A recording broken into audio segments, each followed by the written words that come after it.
Assista ao vídeo até o final e descubra como desaparecer completamente.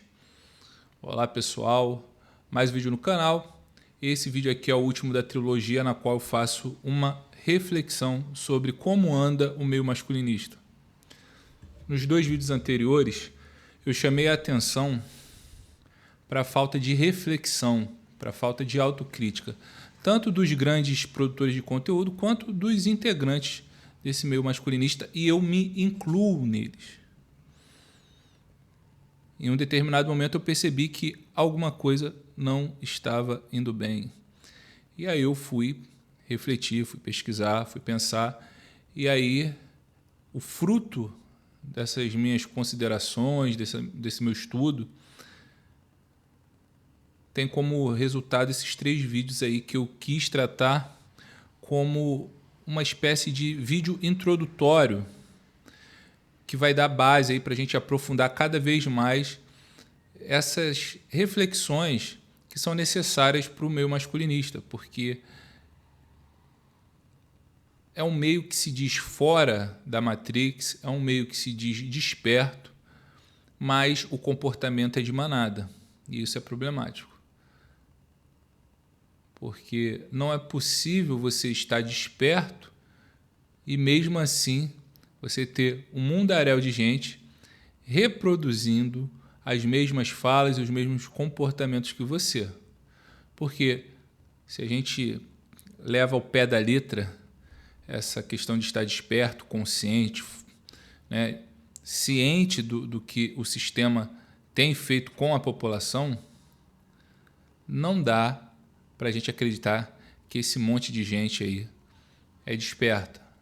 Então, o que essa galera tem feito aí? O que esses homens, jovens, adolescentes têm feito aí? Eles só estão reproduzindo um comportamento de manada. Mas o meu pezinho lá na academia, né, no meio acadêmico, me faz ter a necessidade de, sempre quando eu vou desenvolver uma ideia, ter um embasamento teórico. Eu não gosto de chegar aqui simplesmente ficar cuspindo um monte de coisa, até porque muita coisa do que eu falo não é novidade, não é uma criação, não é nada original. São frutos de outras leituras, de outros estudos, somado com a minha experiência pessoal, né, com a minha percepção de mundo. Mas eu não estou inventando a roda aqui. Mas eu gosto de dar crédito, né? Então, mesmo às vezes eu não concordando integralmente com um determinado pesquisador, mas se há algo que eu consigo extrair de importante desse pesquisador, eu vou citá-lo, com ressalvas, mas vou citá-lo.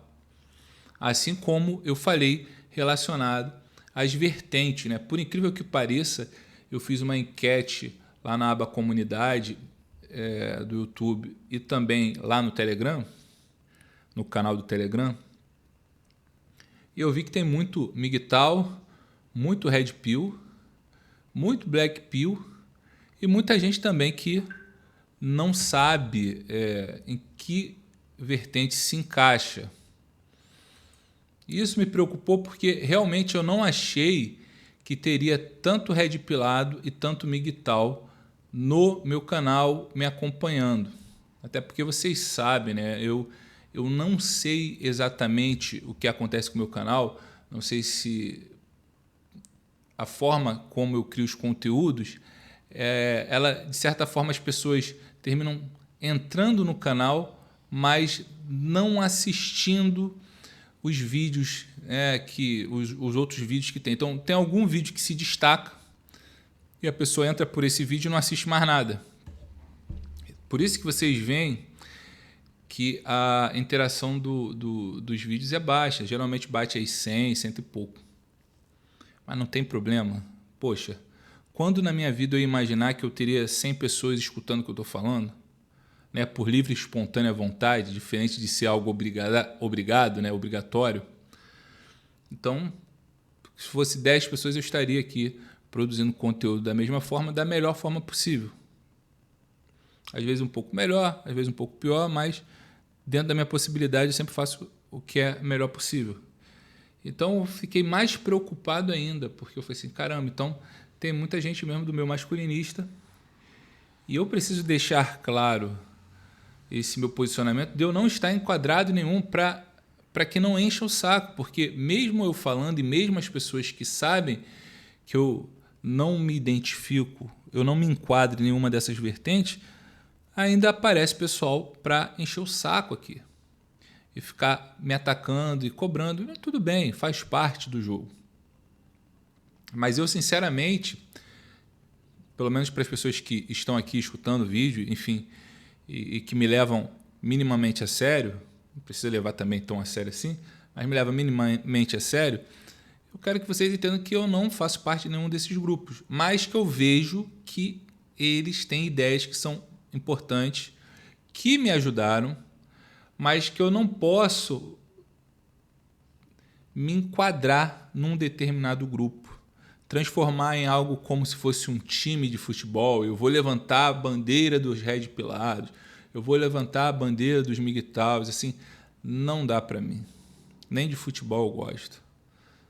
Então, esse negócio de torcer para time tal e tal, enfim, não é comigo. Então eu falei assim, eu preciso trazer uma reflexão para esses grupos, para entenderem que quando a gente fala de Red Pill, isso eu falo desde o início, a Red Pill não é o evangelho que você tem que levar para todos os homens. Muito pelo contrário, eu sempre repito aqui, a porta abre por dentro. Então o cara, ele chega a Red Pill. Quando a gente entra na besteira de expandir esses conhecimentos que a gente troca aqui no Meu Masculinista, sempre vai dar merda.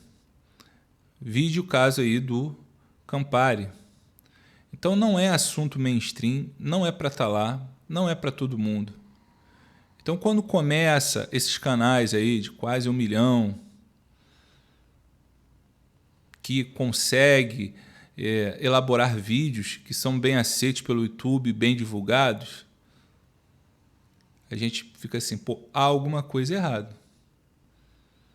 E eu posso dizer para vocês que eu estou entendendo o que está acontecendo e por que dessa ascensão desses canais aí, mas eu não vou falar disso agora. O que eu quero falar agora é sobre o comportamento de manada. Então, fazendo uma pesquisa aqui, porque eu já tinha estudado isso faz uns 2 anos, e eu me lembro que em algum momento eu tive contato com Emile Durkheim.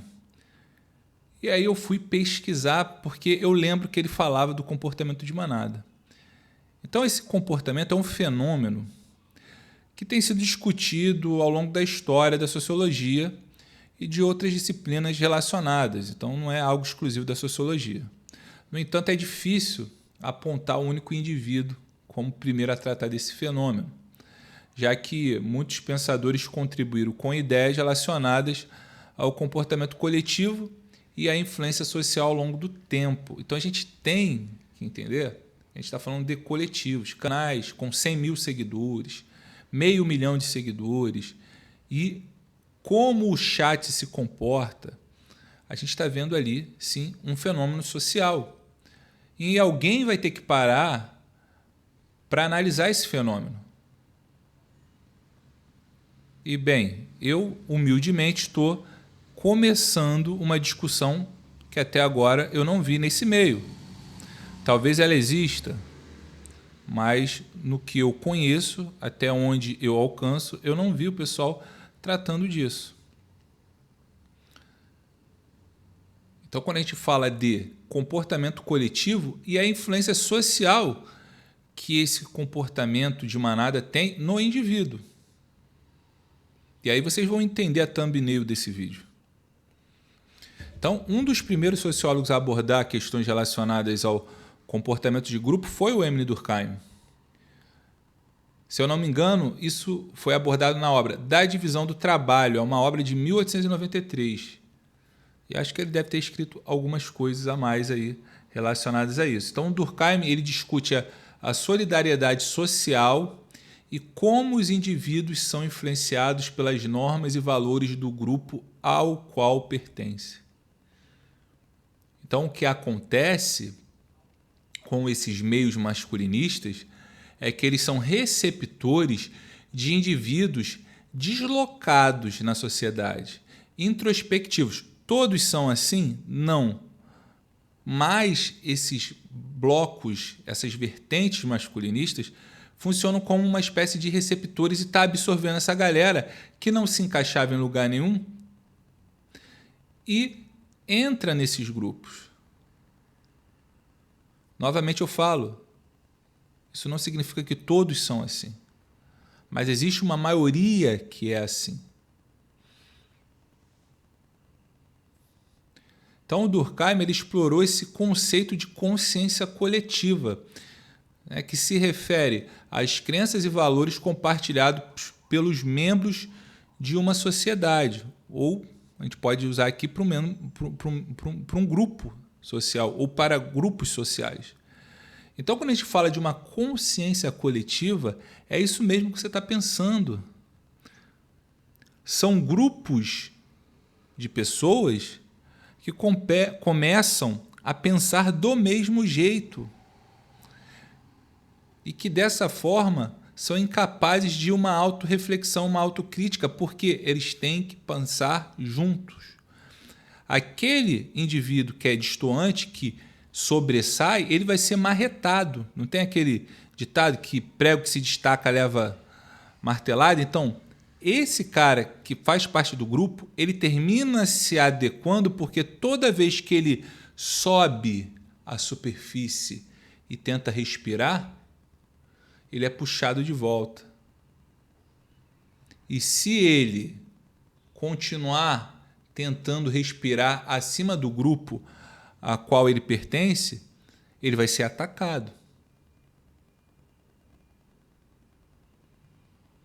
Então só é possível se libertar dessa consciência coletiva se distanciando, pegando distância e refletindo de modo distanciado.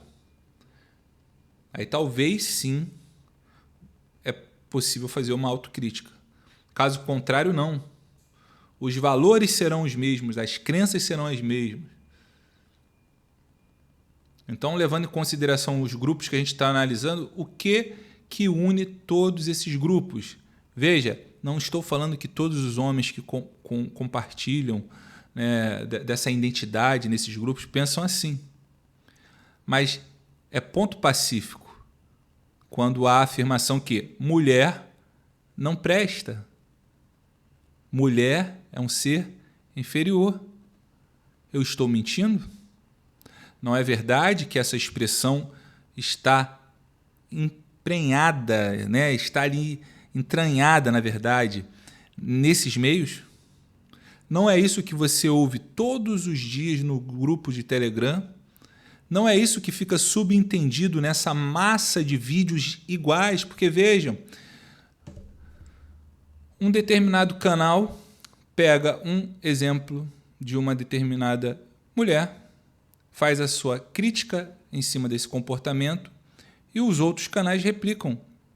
É o mesmo vídeo, num curto espaço de tempo, é corte e cola. Acabou a reflexão. E eu sei que talvez o YouTube, de um modo geral, não seja um lugar para isso, para autorreflexão, autocrítica.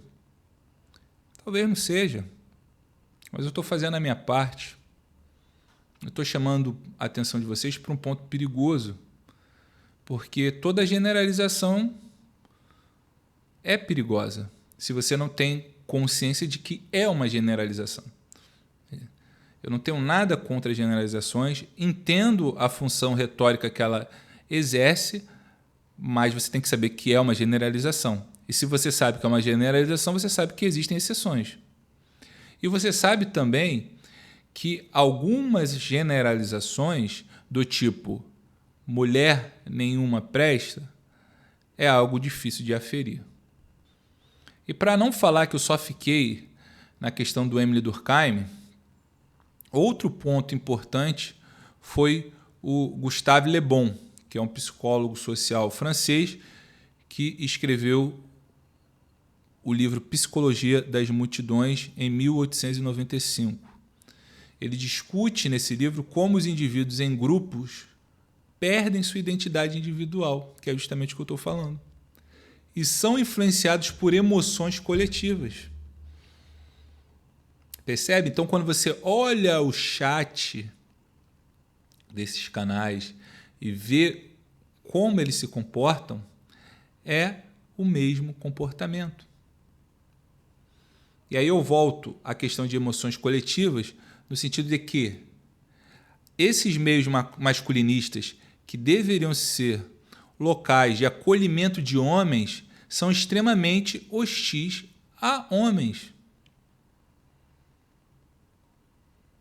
Porque você só pode, né, ser bem aceito completamente nesse grupo se você tem uma postura, né, que tem que ser idêntica à de todos os componentes do grupo. Então você pensa que mulher não presta, que mulher é tudo igual, que religião é besteira. Outra máxima que eu escutei hoje, né, vendo o vídeo do Davi, ele fez uma live aí, acho que foi ontem, se confessar, eu sou um egoísta mesmo.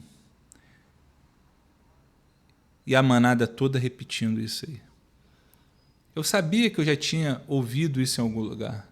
E eu fiquei me questionando de onde veio essa afirmação de que ser egoísta é algo positivo. Porque ser egoísta, se você parar para pensar bem, é uma tendência natural do homem. Então não há nada demais em você ser egoísta. O que é difícil é você não ser egoísta. E aí ele confunde no vídeo que ele fez, né, na live que ele fez, essa ideia de ser egoísta, e aí ele relaciona isso com eu não quero salvar o mundo, eu não quero salvar a humanidade. Espera aí, não é bem assim. Você pode não ser egoísta e mesmo assim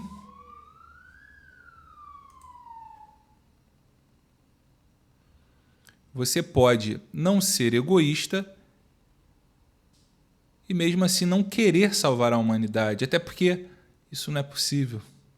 Qualquer pessoa normal sabe que salvar a humanidade é um tipo de pensamento muito próprio de uma vertente política de esquerda e que, no final das contas, faz mais mal do que bem. Então, toda pessoa que fala isso, e a gente pode usar até o que o Olavo dizia, né? Todo mundo que vem com esse papo de salvar o mundo é filha da puta. Então, é uma pessoa que não é confiável. Então, Le Bon ele argumenta que as multidões têm uma mente própria e agem de maneira irracional e impulsiva, o que pode levar ao comportamento de manada. Veja, homens com 20 e poucos anos fazendo vasectomia. Sinceramente, vocês não acham que isso é uma situação ou um posicionamento, no mínimo, não refletido? No mínimo. Mas o Bolsonaro fez, ele depois desfez e teve a filha dele, tá? Mas quais são os médicos que o Bolsonaro tem acesso? Será que os médicos que trataram do Bolsonaro têm a mesma qualificação dos médicos que vão tratar de você? Não seria mais prudente, já que você não quer ter filho, usar preservativo ou simplesmente não ter relação sexual? Mas não, a gente vê uma espécie de incentivo aberto nesses meios masculinistas dos homens fazerem vasectomia muito cedo. Quer exemplo melhor do que esse? Vai me dizer que esse tipo de ação, o cara mutilar a si próprio com 20 e poucos anos, não é algo impossível?